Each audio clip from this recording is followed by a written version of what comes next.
C'est la troisième partie de l'Africa Newsroom. Nous sommes en compagnie de Kenyé Fodoua, professeur des universités, notre invité, de Nadia Lamarkbi et de Jemal Taleb. À Madagascar, la production de riz a chuté de 21%. L'année dernière, la grande île doit aujourd'hui importer une bonne partie de sa consommation de l'étranger, alors qu'elle dispose des moyens nécessaires pour produire localement, voire exporter. Mais certains problèmes se posent, comme nous l'explique Olivier Crézé.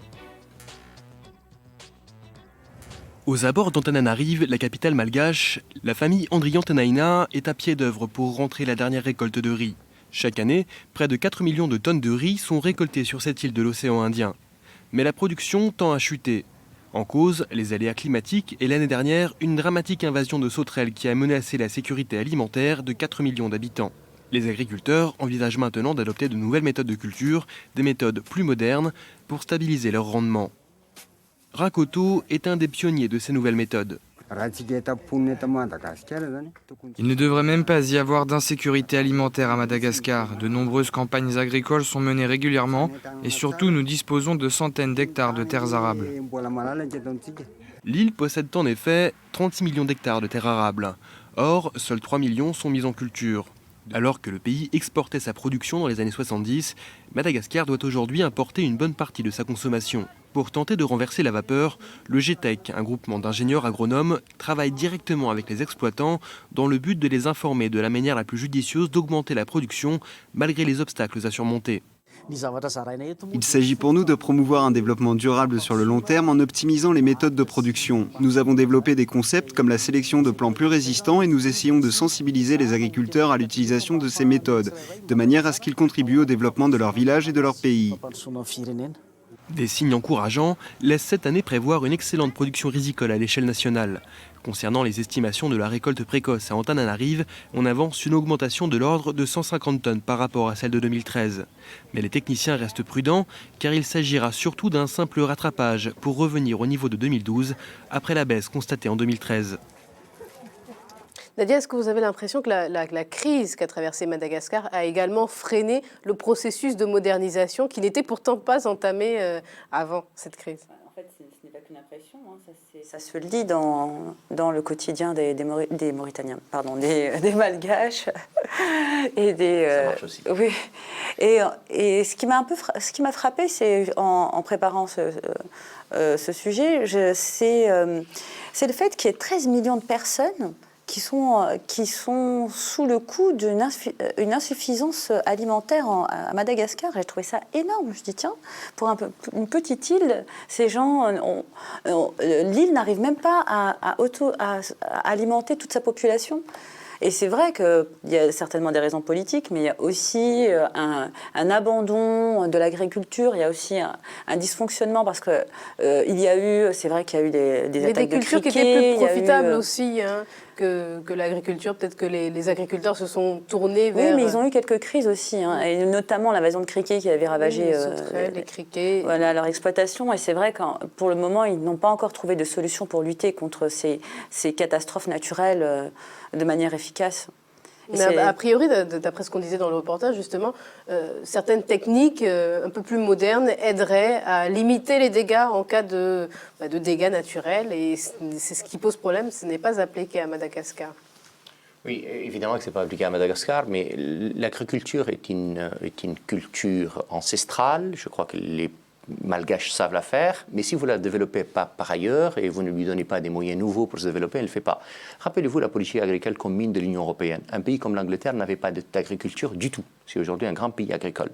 Un pays comme la Pologne, qui a adhéré à l'Union européenne depuis maintenant une dizaine d'années, qui était déjà un grand pays agricole, mais qui est devenu beaucoup plus parce qu'il a profité d'une technique et de moyens nouveaux. Je pense que Madagascar, à lui seul, ça n'est pas suffisant. Ce sera toujours dans les conditions qu'on connaît. Ce que dit Nadia est vrai. Il faut rajouter aussi le fait que c'est l'un des premiers pays exportateurs de crustacés, mais vers l'étranger. Les Malgaches, eux, n'en profitent pas. C'est souvent le cas sur le continent africain. Évidemment, c'est aussi des terres louées beaucoup par des Chinois, qui alimente des gens en Chine et pas du tout à Madagascar. Et donc c'est évidemment la difficulté qu'il faudrait surmonter sans doute un jour. Mais je pense que la solution, elle est régionale et dans un ensemble, elle est difficilement pour un seul pays, fut-il un pays sympathique et de culture agricole importante. Mardi soir, l'artiste de jazz Manu Dibango fêtait ses 80 ans sur la scène mythique de l'Olympia à Paris.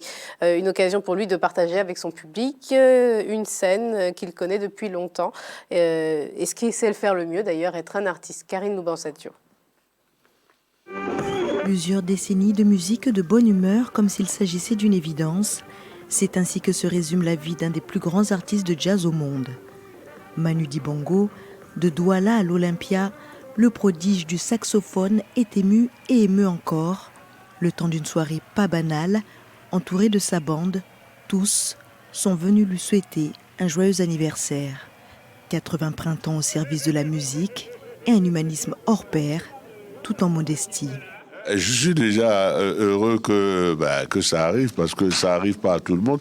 Il y a déjà énormément doués qui n'ont pas eu la chance de connaître la longévité dans le métier qu'on fait et d'avoir la passion toujours pour ce métier-là. C'est une chance, donc j'apprécie que le bon Dieu m'a donné la chance d'être là. En tout cas, encore aussi enthousiaste comme si j'avais 20 ans, quoi.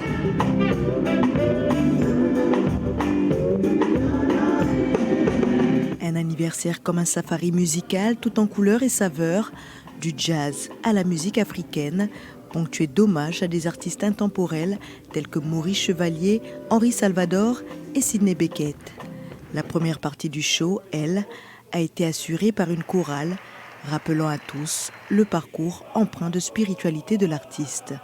Alors nous représentons ici, comme l'a dit le doyen Manu, le chant traditionnel Sawa ainsi que la spiritualité. Il a voulu que pour ses 80 ans, il puisse y avoir une touche de spiritualité au travers de la chorale.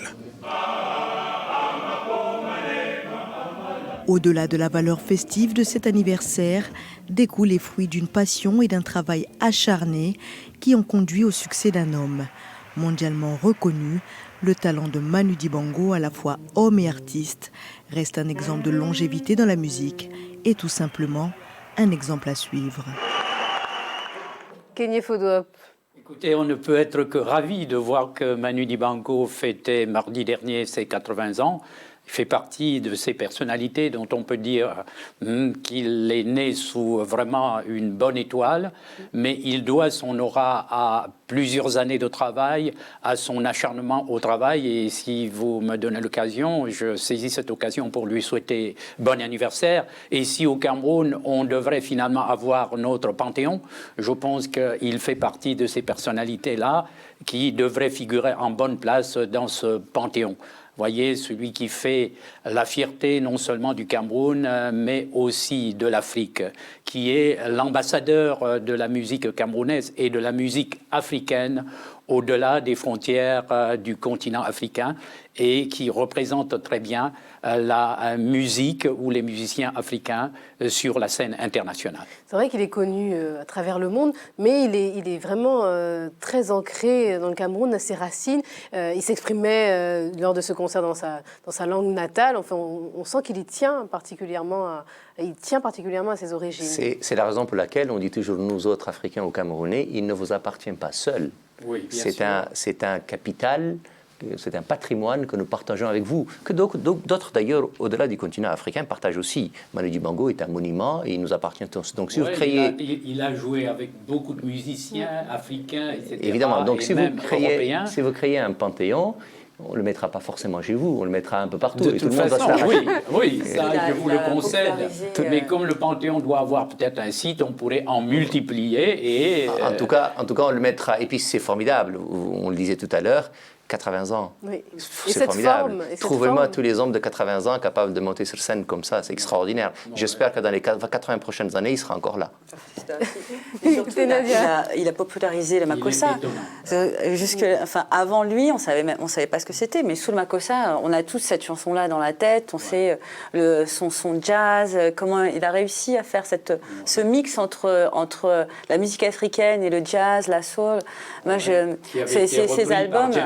Mais ouais, voilà, exactement, sous Makossa. Les Américains connaissent, alors qu'on ne peut pas dire qu'ils connaissent la musique africaine. C'est rare qu'on grandisse avec un artiste et qu'il ne vous quitte jamais. En général, vous les connaissez dans votre enfance, puis au bout de quelques années, vous le passez. Manu Dibango, en tout cas, je pense que c'est notre cas tous, il nous accompagne tous. Et il ne nous a finalement jamais quittés.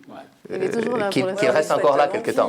Oui, c'est d'ailleurs souhaité effectivement que du bonheur pour les 10 prochaines années. Et il a cette particularité, arriver à mélanger effectivement différents rythmes africains, occidentaux. Il y avait un peu durant ce concert un DJ aussi qui est venu. Il y a eu une version de Makossa en raga. Donc voilà. Son dernier album, il a fait rap, un peu électro. C'est vraiment sa force parce que je trouve que rares sont les artistes qui sont dans leur temps.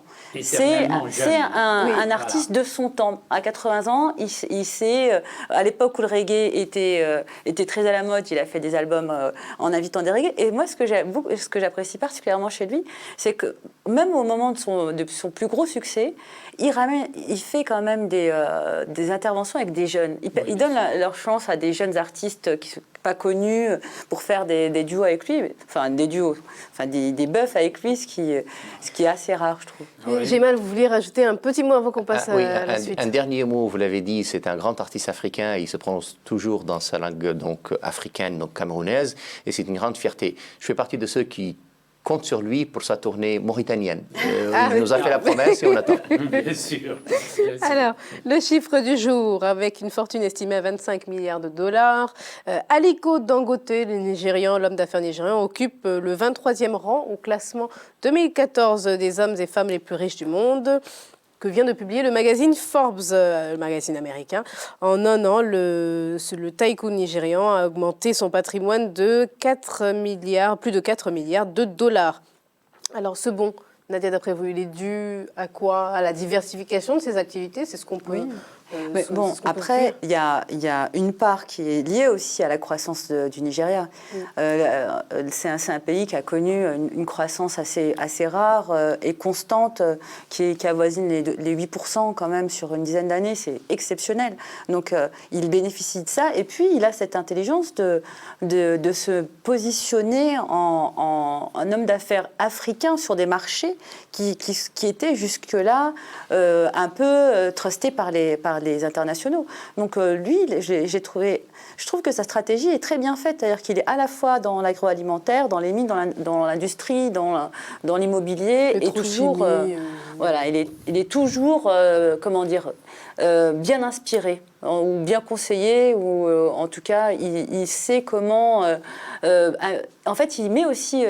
Lorsqu'on regarde la manière dont il investit, il sait y mettre le paquet. Il sait aussi être capable de débloquer énormément de fonds pour des projets qui, à la base, peuvent sembler pas viables. Mais il arrive toujours à en faire des succès. C'est vrai que son objectif, c'est le continent africain. Il se développe dans plusieurs pays où il n'était pas présent auparavant. Oui, il vient d'ailleurs d'installer une cimenterie au Cameroun. Oui, vous voyez. En face de Simencam à Douala.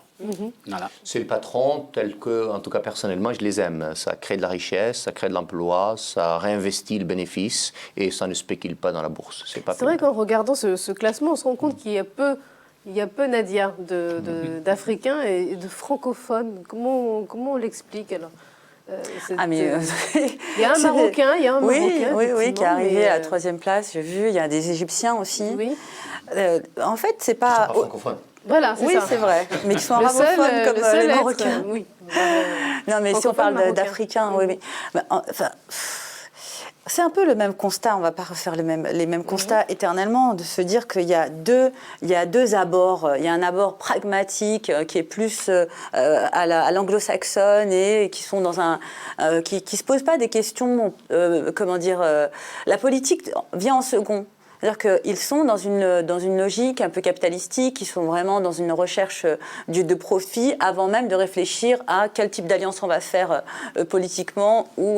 Les francophones, nous, on est très héritiers quand même de cette construction à la française, très hiérarchisée, avec un fort lien, de cooptation plus que professionnel, plus Il y a quand même technique. il y a quand même une explication simple, c'est que le capitalisme se développe là où il y a du capital, il y a de la richesse. L'empire francophone français est faible, est pauvre, et anglophone est riche. Non, pas Ça se vrai, il y a discute le reste du pétrole. Malheureusement, nous n'avons pas le temps de poursuivre ce débat. Nous arrivons au terme de cette émission.